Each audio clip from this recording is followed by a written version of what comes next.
ba pag may time?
morning.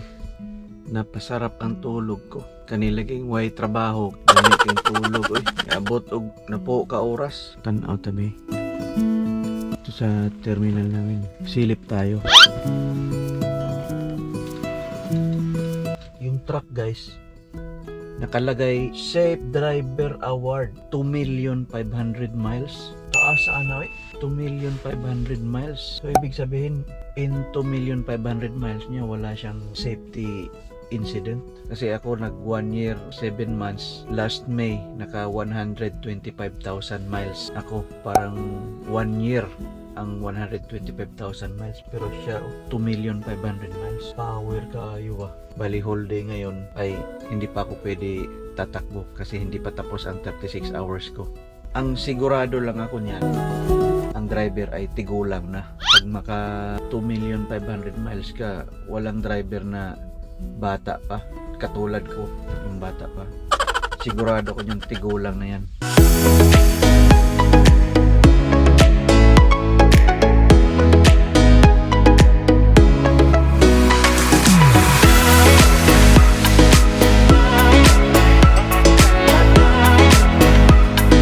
Hi, good afternoon.